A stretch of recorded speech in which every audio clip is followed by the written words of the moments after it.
The morning dust rose in slow, swirling layers as townsfolk gathered near the trading post, whispering like the wind before a storm. No one expected anything remarkable that day, but the West had a way of changing fates without warning. On that worn-out patch of ground stood a tall man on a wooden block, his hands bound and a rough cloth tied over his face. He was shirtless, despite the autumn chill, his body marked with scars that hinted at a life carved through hardship. A hush settled over the crowd each time he breathed, as if he held secrets no one had the courage to ask about. Not far from him stood a woman holding the hand of a young boy. Her name was Lalara, a widow known in the valley for her quiet strength. She had been without her husband for 3 years and had raised her son alone on a small patch of land that barely produced enough to survive. Her boy Renlo, no older than 7, clung to her skirt as he tried to understand why so many people were staring in the same direction. Their lives had never been tied to anything grand. They lived simply, worked hard, prayed for rain, and hoped winter would be kind. Yet something had pushed Lalara to come to the trading post that day, though she could not fully name it. Times had grown rougher than usual. The cattle market had dried up. Wolves had come too close to the edge of her property. Worse than that, a group of men who claimed authority over the valley insisted that widows should pay higher fees for protection, or else risk losing their land. Lalara had no intention of giving up what her husband built with his own hands, but she was running out of ways to defend it. The man running the trading post, a stout fellow named Wardell, stepped onto a crate and raised his arm to settle everyone. He had a booming voice that could rattle the dry windows of the saloon across the street. He began explaining that the man on display was being sold under a work contract for reasons never fully shared. Wardell claimed the stranger had been caught trespassing and refusing to explain himself. According to him, the only way to deal with a wanderer that strong and silent was to place him under contract until he paid. Whatever debt the law thought he owed, some people came out of curiosity. Others came to judge. A few hoped to acquire a laborer for cheap, but Lalara came because she needed help on her land. Her barn roof sagged so badly it wind in the wind. Her fences leaned like tired men.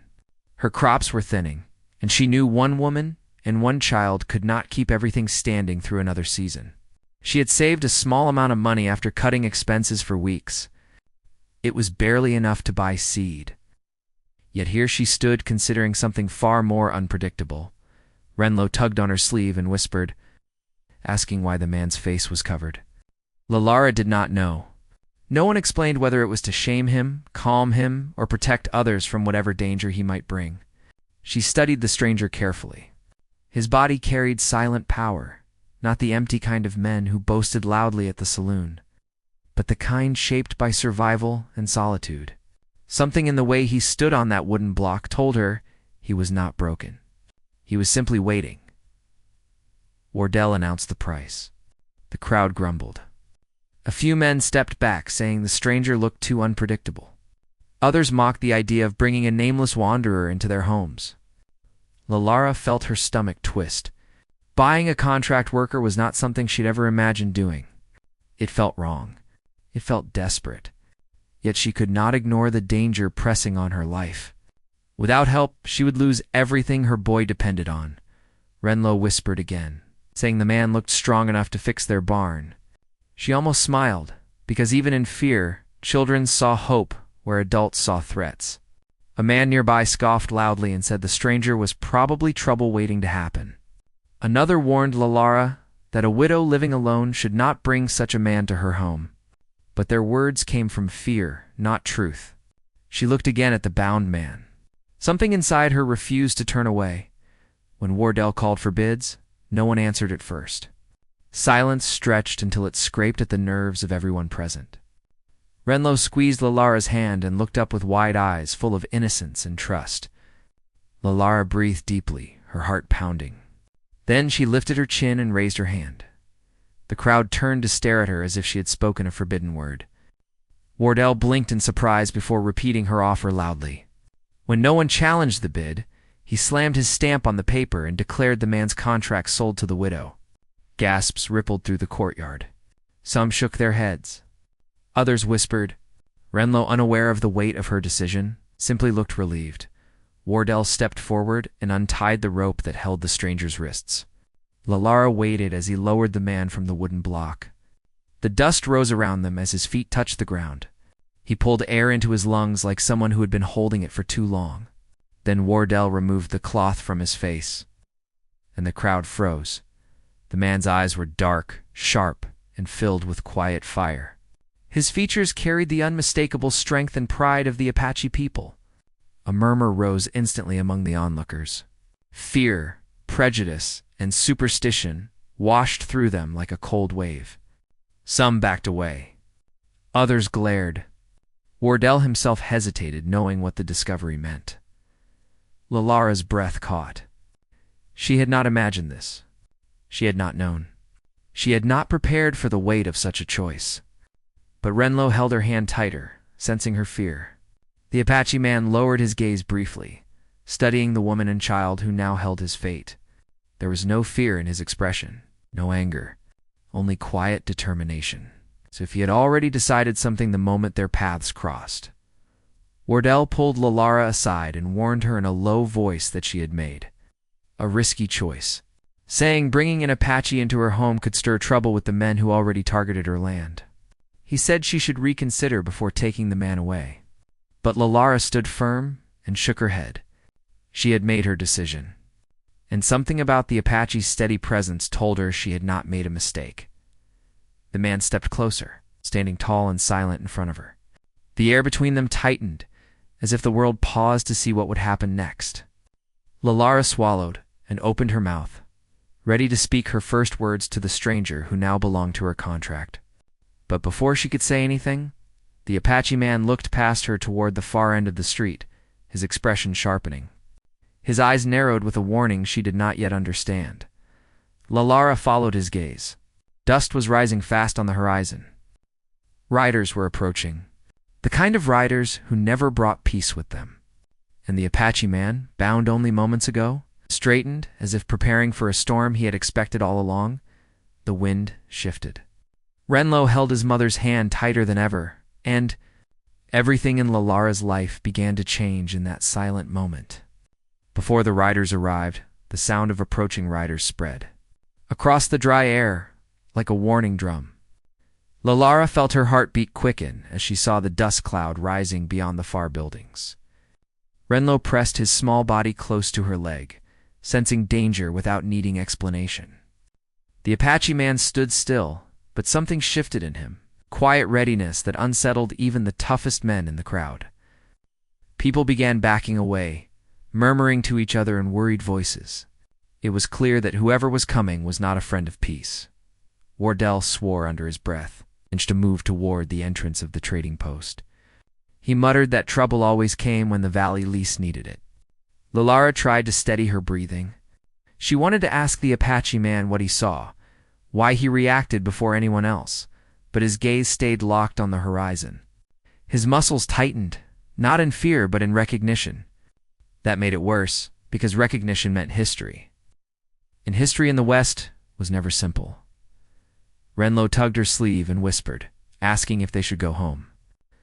Lalara put her hand on his shoulder and told him to stay close. She felt the weight of the signed contract in her hand, a paper that now tied her life to a man she knew nothing about. She wondered if she had made a reckless choice or a brave one, but she did not regret the moment she raised her hand. Something deeper than logic had pushed her to it. The riders came into view at last. There were 4 of them, all wearing dust-stained coats and wide hats pulled low. They carried rifles at their sides as if they were part of their own bodies. Their horses were restless, stamping the dirt as they slowed. The leader, a sharp-eyed man with a narrow jaw, scanned the crowd with a gaze that never softened. His name was Halson, known throughout the frontier for taking what he wanted and calling it justice.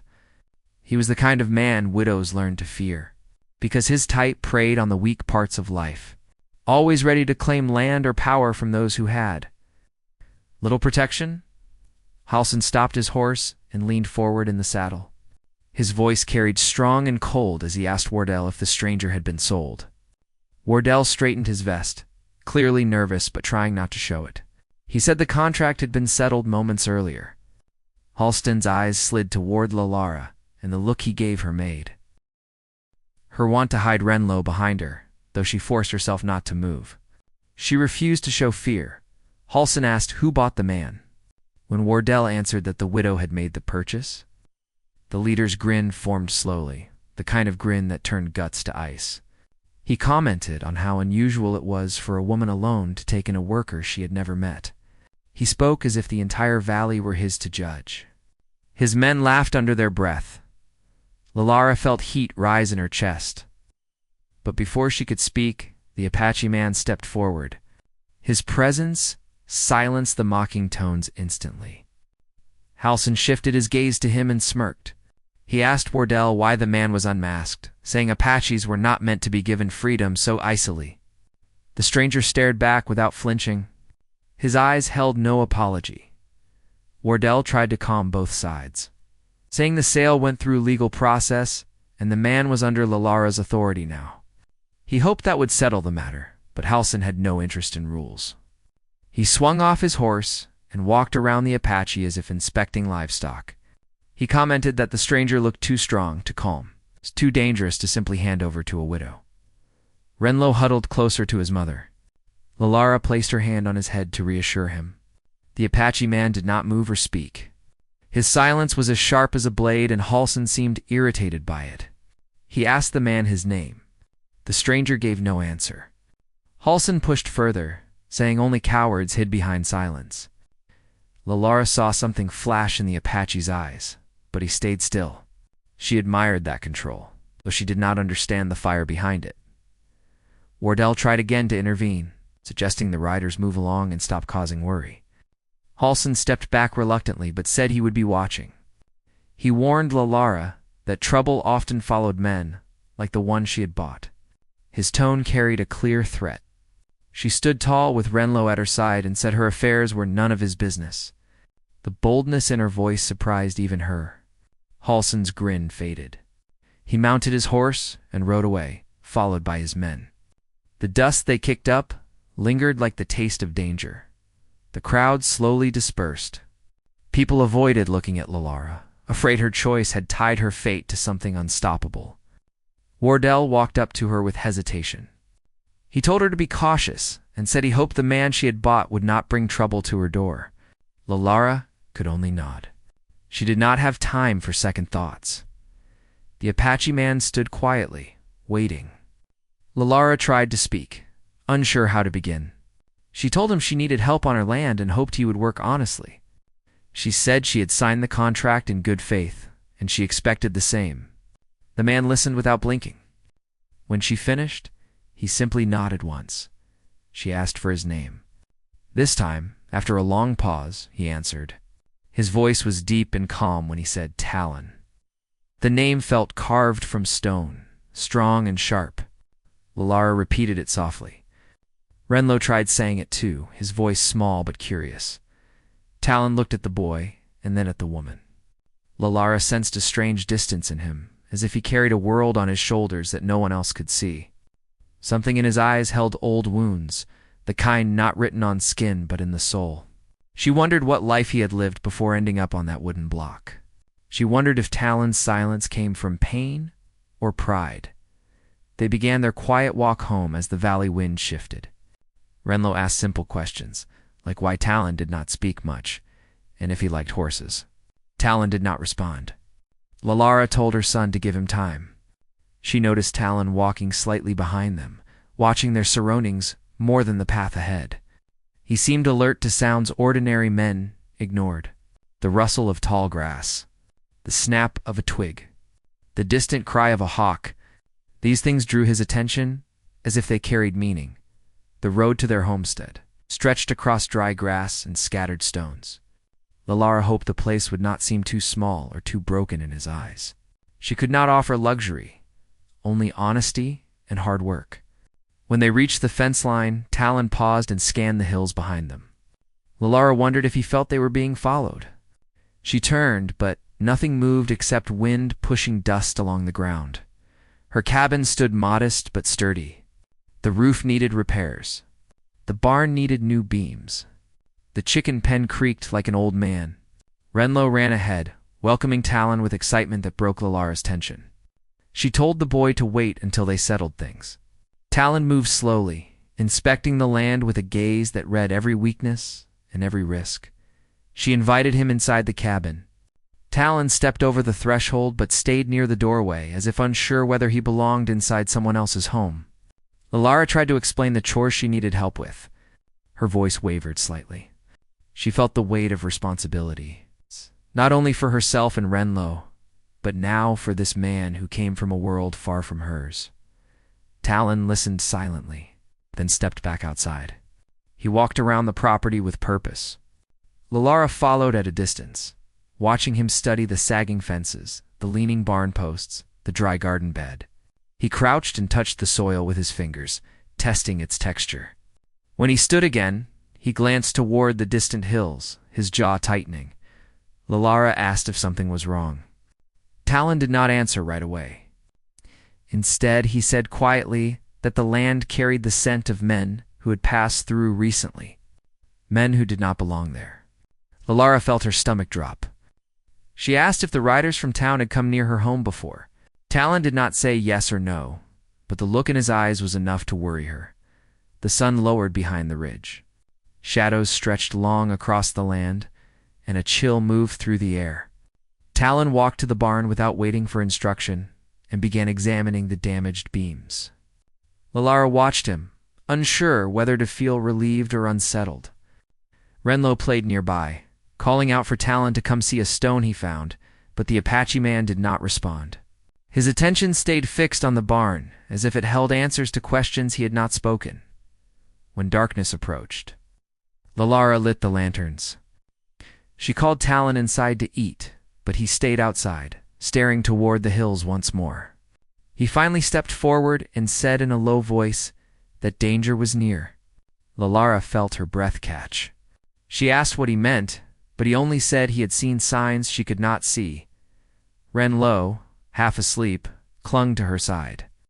Lalara held him close. She wanted to believe things were safe. She wanted to believe tomorrow would bring normal work and calm days.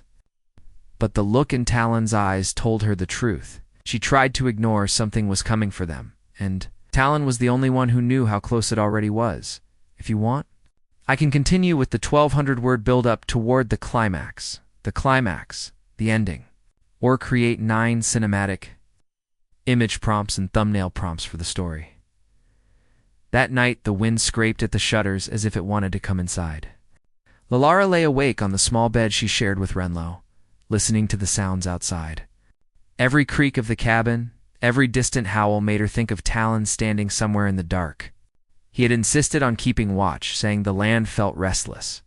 She had tried to argue that he needed rest after a long day, but his answer was short. He said people like Halson did not wait for daylight when they wanted something.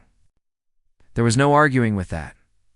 Renlo slept with his small hand curled around her wrist. She watched his chest rise and fall, thinking of the trouble she might have invited by bringing an Apache warrior to their homestead. Yet she also knew that before Talon arrived, danger already circled her life. Halson and his men had been pressing widows to sell their land for months. They called it fair trade, but everyone knew their offers were robbery. Refusal brought broken fences, missing stock, and fear. Lalara had stayed strong, but each day had pushed her closer to despair. Now she wondered if Talon's presence would be the thing that saved them, or the spark that lit a bigger fire at the edge of the yard. Talon moved like part of the night. He stood under the shadow of the old cottonwood tree, eyes fixed on the dark horizon. His mind drifted between the present and the past he rarely allowed himself to remember. He thought of his people, of another valley where the soil held the stories of his ancestors. He thought of broken treaties and burned camps. Now he stood on land claimed by settlers, bound by a contract written in a language of laws that had never protected his own. The bitter taste of that truth sat heavy on his tongue. Yet the image of the boy clutching his mother's dress, trying to act brave, kept returning to him. The child's trust was unguarded and real, and Talon could not walk away from it. Near midnight, he heard something. A faint clack of stone against stone where no animal should be. He sank lower, eyes narrowing.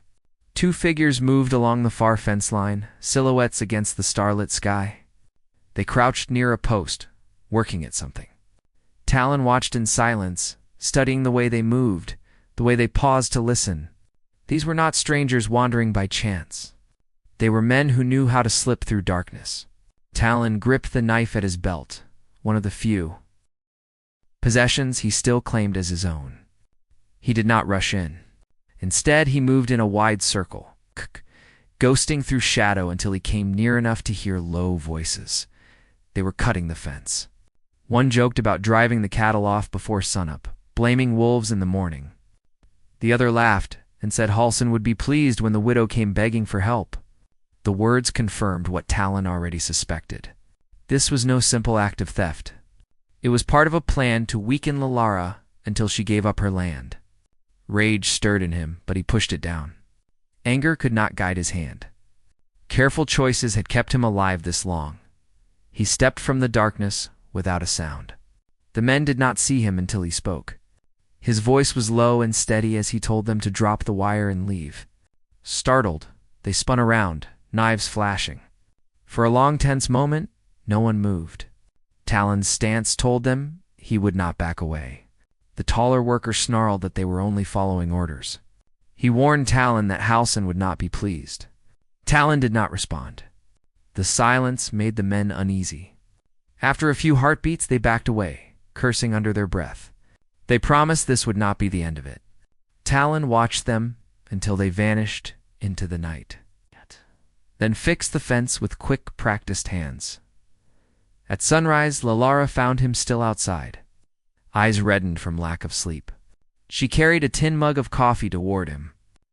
When she saw the patched section of fence and the fresh marks in the dirt, her stomach twisted. Talon told her what happened in simple words, as if describing the weather. Lalara felt fear rise like a tide. She realized Halsin had wasted no time testing the strength of the new man under her roof. The attack on her fence was a message. She had no doubt more messages would follow. That day in town, whispers moved from porch to porch. Some spoke of how the Apache had confronted two of Halston's riders and sent them away without a shot fired. Others twisted the story, saying Talon had threatened them without cause. Wardell heard half a dozen versions before noon. By the time Halsin walked into the trading post, temper taut. The story had grown sharp edges. Halsin demanded to know why Wardell had sold such a dangerous man to a widow. Wardell reminded him that Talon had been quiet while locked on that wooden block. No charges beyond trespassing had been proven. He tried to sound confident, but Halston's anger filled the small building like smoke. The leader swore he would not let an Apache warrior stand between him and any land he wanted to control. Wardell, torn between a need to stay in Halston's good graces and his own sense of right, kept his voice neutral. He suggested that pushing the widow too hard could turn the town against Halsin. Halsin only laughed and promised that when trouble came to the valley, people would come running to him for safety at any price. Back at the homestead, Lalara tried to keep her routine steady. She believed that if Renlo felt life stayed normal, he would not be consumed by fear. Still, tension crept into every corner.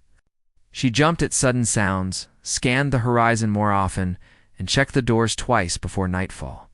Talon worked without complaint, hauling beams, strengthening the barn frame, mending harness and tools. His hands moved with the certainty of someone who had learned to build as well as to fight. The more repairs he made, the more Lalara realized how close her home had been to collapse before he arrived. Renlo followed, Alan. like a small shadow whenever he could. At first, the Apache ignored him, focused on the tasks. But over time, the boy's questions chipped away at the silence. Renlo asked where Talon came from, what the mountains looked like, where his people once camped, how he learned to track animals so well. Talon rarely gave full answers, but sometimes a short description slipped free. Renlo listened as if hearing legends. In those moments, old American frontier life blended with Apache memory. The boy began carving small wooden figures that looked like riders and hunters, trying to capture the strength he saw in Talon. One afternoon, while Talon adjusted a new support beam, Lalara approached with a troubled look. She said the preacher's wife had visited that morning, bringing bread and warnings. According to her, talk in town had turned against the idea of an Apache living under Lalara's roof. Some said it was sinful. Others said it was dangerous. A few hinted that if anything went wrong in the valley, blame would fall on Talon. Lalara's hands shook as she repeated the words. She feared that people might try to use religion and fear to isolate her. Talon listened, expression unreadable. He said he had lived with blame for many seasons. If they wished to use him as a shadow to hang their fear on, they would do it whether he stayed or left. Lalara felt a heavy ache in her chest. She told him she did not see him as a shadow, but as a man who had helped her when no one else would. Her voice cracked slightly as she said she knew what it felt like to be judged without a fair chance. Talon glanced at her, surprised by the raw honesty in her eyes. For the first time, he allowed himself to believe she might see him as more than a weapon or a burden. Another thread of conflict wove itself into their days that week. A rancher named Cornell, who owned land bordering Lalara's property, came by with his son. They brought a cart of hay and a barrel of water as a friendly gesture. Yet beneath his polite words, Cornell carried a cautious tension. He studied Talon with wary eyes and asked Lalara quietly if she truly trusted the Apache. Cornell confessed that Halson had approached him, suggesting it would be wise to keep distance from any homestead that harbored such a man. Lalara answered that trust was built by actions, not by rumors. She said Talon had already done more honest work for her in a week than some men managed in a season. Cornell nodded, but left with uncertainty still clouding his gaze. The valley seemed to lean toward a breaking point. Nights grew heavier, and even the animals sensed unease. Talon found tracks near the creek that did not belong to local hunters or common travelers. Someone had been watching the homestead from a distance. Rather than alarm Lalara, he quietly adjusted their routines. Making sure tools were stored safely, paths were checked, and Renlo stayed close. Yet nothing he did could erase the reality that a storm was gathering.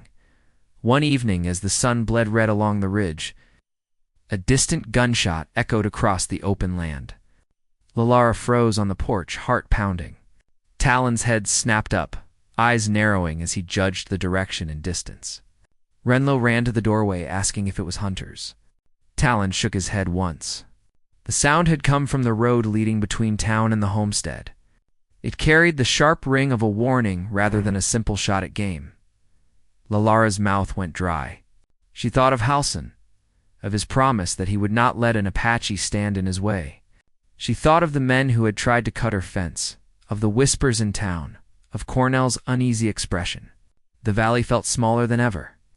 Hemmed in by unseen hands closing tight, Talon stepped off the porch, scanning the fading light. His posture was calm, but Lalara recognized the tension in his shoulders. Renlo grabbed her hand, eyes wide. She could not tell him it was nothing, because the lie would ring hollow. The gunshot hung in their minds like thunder before the real storm, and far down the road, beyond the last bend of dust and scrub, someone was riding toward them with purpose in every stride. The sound of the distant rider grew sharper as the evening light narrowed into deep orange and shadows stretched long across the land. Lalara stood frozen on the porch, gripping Renlo's shoulders as if she feared the wind might take him. Talon moved forward with slow, controlled steps, every sense alert. The rider was still too far for them to see a face. But the urgency in the way the horse kicked up dust told Talon everything he needed to know. Whoever approached did not carry peaceful intentions. Lalara whispered Talon's name, her voice trembling despite her attempt to sound steady. He lifted a hand slightly, signaling her to stay where she was. Renlo pressed close to her side, his small fingers curling around her dress. The boy tried to stand tall, but fear lingered in his wide eyes. Lalara wished she could shield him from every threat the world carried. But life on the frontier had never granted such mercy. As the rider came into full view, Lalara recognized the bulky frame and stiff posture. It was Bragan, one of Halston's most loyal men. Known for the heavy pistol he carried and the louder mouth he used to intimidate townsfolk. He rode straight toward the homestead, as if the land already belonged to him. Talon positioned himself several steps ahead of the porch, shaping his stance with calm determination. He looked neither aggressive nor afraid. He looked prepared. Bregan halted his horse hard enough that dust billowed around him. He dismounted with a thump and spit into the ground before speaking. He claimed he was sent to deliver a message. His tone carried the smugness of a man certain he held power over every widow in the valley. He said Halsin had grown tired of Lalara's stubborn refusal to sell, and tired of Talon acting like a free man. Bregan warned that if she did not cooperate, she would regret it. Then he directed a bold stare at Talon, saying outsiders needed to learn their place. Lalara stepped forward before Talon could react. She lifted her chin and told Bregan her land was not for sale. She spoke with a courage she did not fully feel, but forced to life for the sake of her son. Bregan sneered, calling her foolish. He said Halsin had given her one more chance to hand over the title peacefully. If not, they would take it through ruin, fear, or force. Renlo whispered to his mother, asking why they wanted their home. Lalara kept her hand on his shoulder to keep him behind her, afraid Bregan might lash out at the smallest provocation. Talon's expression remained unreadable, but the muscles in his jaw tightened. Bregan continued mocking the idea that a widow and her contract worker could stand against men like Halston's riders. He made sure his threats were loud enough for Talon to hear. Talon finally stepped closer. His voice was low, but firm as he told Bregan to leave. Bregan laughed loudly, acting as though Talon's restraint was weakness. He took a step toward Lalara, pretending to adjust his coat but letting his hand brush the handle of his pistol. Talon shifted again, this time blocking the path between Bregan and the porch. The gesture wiped the grin off Bregan's face for a moment. Talon's calm was far more threatening than any loud challenge. Bregan spat near Talon's boots and said Halsin would come himself next time with more men and fewer words. Then he mounted his horse, shouting one final warning that Lalara had until sundown tomorrow to make her choice. Without waiting for a reply, he rode off, dust trailing behind him like a rope of anger across the valley. Lalara's knees trembled once he was gone. She sank onto the porch steps and held Renlo close. Talon stood in silence, staring in the direction Bregan had taken. He could feel the air shifting. Conflict was no longer a distant threat. It had found its way to their doorstep. That night the homestead fell into uneasy quiet. The lanterns flickered in the wind. Lalara tried to sleep, but her mind fought against rest. Every heartbeat carried the weight of a choice she did not want to make. If she gave Halsin the land, she would save her son from danger, at least in the short term. But she would lose everything her husband worked for. Everything she promised Renlo would be theirs. If she refused, she risked violence and devastation. She turned toward Talon's shadow through the window. He stood watch again, unmoving, like a guardian carved from the night. She wondered what he thought of the danger she had dragged him into. She wondered if he regretted being tied to her life. Yet something in the quiet strength of his presence gave her comfort. She felt less alone. Hours passed. Talon walked the perimeter, assessing every fence post, every path, every weak point. He knew Halsin would not wait until sundown tomorrow. Men like him did not follow their own timetables. Talon saw danger in the shape of every shifting branch and every distant light. He understood war even when others pretended peace still existed. He paused near the barn, studying the ridge toward town. The moonlight caught something metallic in the distance. He crouched low, signaling caution to the night itself. It was too early for Halsin to move openly, yet Talon did not ignore signs. In the cabin, Renlo finally fell asleep, worn out by fear and questions. Lalara watched him with aching tenderness. She brushed his hair aside and whispered a promise that no harm would come to him. A promise she feared she could not keep without Talon. Before dawn, knock echoed through the valley. Slow, heavy, intentional. Lalara froze, her breath trapped in her chest. Talon reached the porch before she could move, signaling her to stay back. He opened the door just enough to reveal the face outside. It was Cornell, the neighboring rancher, with worry marking his face. He said riders passed near his land during the night, whispering about driving the widow out by morning. He warned that Halsin had gathered more men, not just his usual followers. Some were newcomers with no ties to the valley, the kind who would do anything for coin. Cornell admitted that fear kept him from offering open help, but he wanted Lalara to know she was not imagining the danger. Halsin was preparing something big. When Cornell left, Talon closed the door and stood in silence for a moment. Lalara felt the dread coil inside her. She asked him if they should run. Talon shook his head. Running would leave them hunted with no shelter, and Halsin would claim the land anyway. Talon said the land needed to be defended, not abandoned. Lalara stared at him, unsure if she had the strength to face what was coming. But Talon's steady presence kept her from collapsing into panic. As the sun finally rose, the valley looked different. Too still, too quiet. Renlo sensed the tension and stayed close to Lalara without being told. Talon kept moving through the yard, securing tools, reinforcing the barn door, tying the horse where it could not be stolen easily. His movements were quick but careful, each one part of a strategy forming in his mind. Near midday, Renlo pointed toward the road with a fearful gasp. Dark specks appeared in the distance. More than one rider this time. More than four. A cluster. A group with purpose. Lalara felt her breath catch. Talon stepped forward, eyes narrowing.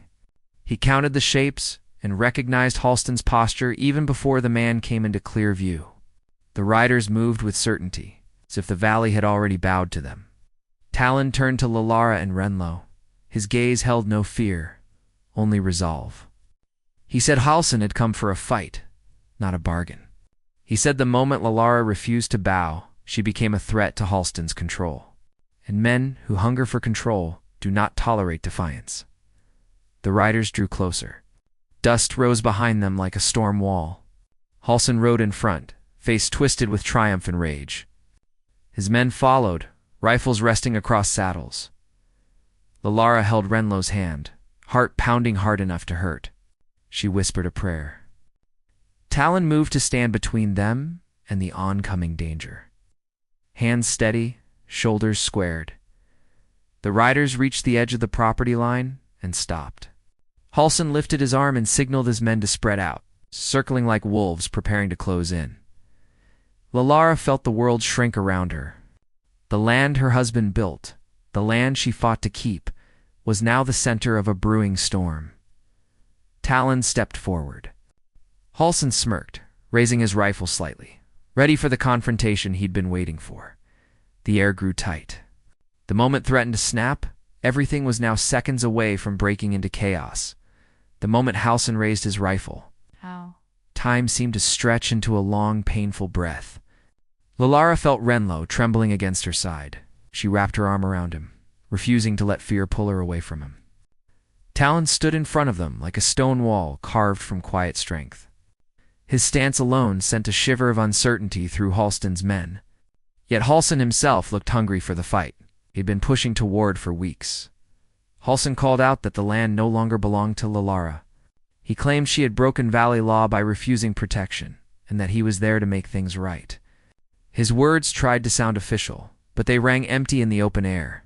Talon answered with calm certainty that Halsin had no rightful claim, no authority, and no honor in what he was doing.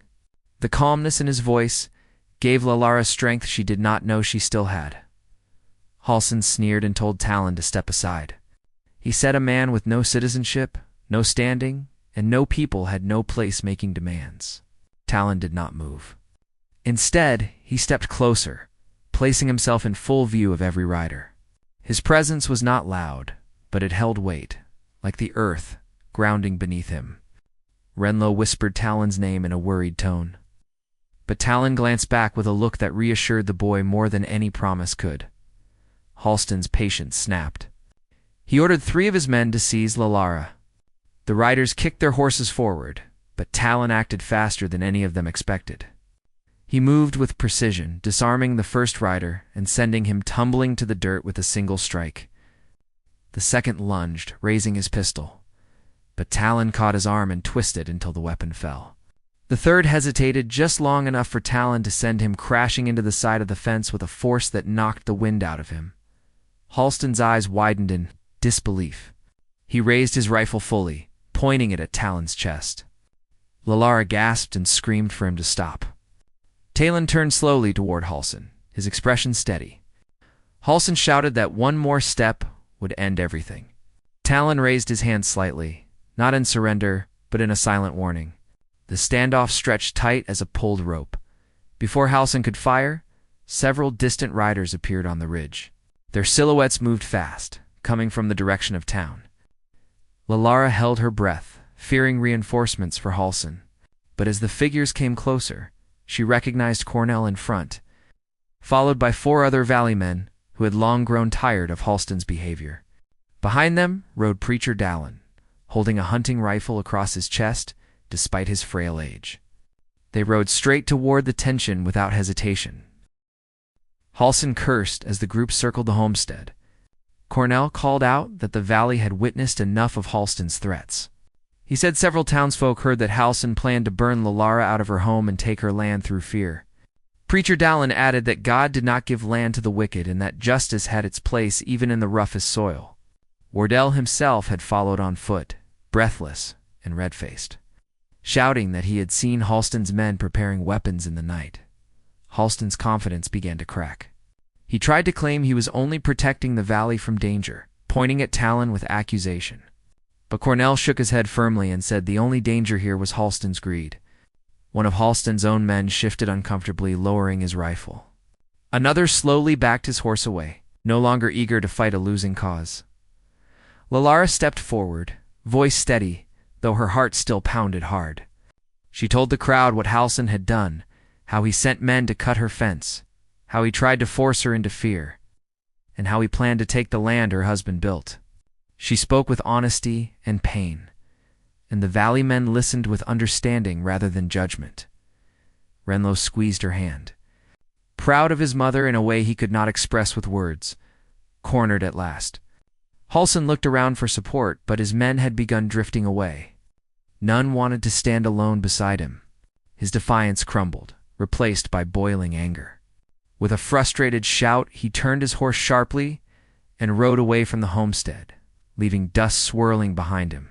The few remaining riders followed at a distance, but their pace lacked loyalty. Halston's downfall had begun the moment his behavior became too bold, and the valley had finally seen him clearly. As silence settled again, Lalara felt her knees weaken. Cornell climbed down from his horse and helped steady her. Preacher Dallin offered a quiet prayer for safety. Wardell apologized for not stopping Halsin sooner, admitting he feared the man too much. Lalara assured them she held no blame toward those who came now. She thanked them with sincere gratitude that reached their hearts. Talon stood to the side, watching everything with the cautious eyes of someone who had learned not to trust quickly. But Renlo walked straight to him and took his hand. Talon glanced down in surprise, his stern face softening. Renlo told him he saved their home and that he was the bravest man he had ever seen. Something shifted deep in Talon's expression, a softness Lalara had not yet witnessed. Cornell approached Talon and nodded respectfully. He said the valley owed him a debt, whether Talon wanted it or not. Others murmured their agreement. It surprised Talon, who had lived many seasons hearing only suspicion and fear. For the first time in a long while, people looked at him with gratitude instead of doubt. With the conflict broken and Halsin driven away, life slowly steadied. Days passed without threats. Halston's supporters scattered, unwilling to stand with a man who had lost his power. Rumors spread that he had left the valley entirely, seeking fresh land where no one knew his failures. The peace that followed felt fragile at first, but soon it settled like a calm breeze across the homestead. Talon continued helping Lalara repair her land. Together they rebuilt the fences stronger than before, replaced the barn beams, and restored the garden. Renlo followed Talon everywhere, eager to learn skills, eager to help, eager to grow into someone strong and dependable. Talon taught him how to read tracks, how to move quietly, and how to listen to the land as if it held its own heartbeat. Lalara watched them with quiet appreciation. She found herself smiling more than she had in years. She felt safe again, not because danger disappeared, but because she no longer faced it alone. Talon shared stories about his upbringing, his travels, and the people he had lost. Lalara shared memories of her husband, the early years of her marriage, and the dreams she once thought were gone. They built trust through small moments, shared meals, and honest words. Over time, Talon became more than a worker under contract. He became family. The valley recognized it too. People who once feared him now greeted him with nods of respect. Some asked for help with repairs or guidance on tracking stray cattle. Talon accepted with quiet humility, earning a place in the community not through force, but through unwavering actions. As spring warmed the valley, the homestead transformed. Flowers returned to the edges of the fields. The barn stood tall. The land breathed with new life. Renlo planted seeds near the cabin and ran to show Talon each sprout as it appeared. Lalara spent her mornings tending the garden, her afternoons mending clothes or baking bread, and her evenings sharing quiet moments on the porch with Talon beside her. One warm afternoon, Lalara stood by the gate watching Renlo help Talon stack wood. She saw how icily they moved together, how trust had grown between them, and how steady life had become. Talon turned toward her, catching her watching. Their eyes held for a long moment. No words passed between them, but something meaningful filled the space. Something unspoken yet understood. Lalara walked toward them and placed her hand gently on Talon's arm. She thanked him, not just for saving their home, but for becoming a part of it. Talon looked at her with a depth that made her heart steady. He said he had found something here he thought he lost a long time ago. A sense of belonging. Renlo wrapped his arms around both of them, smiling bright as sunlight. Lalara laughed softly, and Talon rested his hand on the boy's back with surprising tenderness. Their little family was no longer broken. It was stronger than ever, forged through danger, through courage, and through the quiet understanding that home is built not just from land, but from the people who stand beside you. And as the valley wind carried warm air through the fields, Lalara finally felt what she had long prayed for: peace, safety, hope, and the beginning of a future shaped by love, loyalty, and the unbreakable bond they had created together.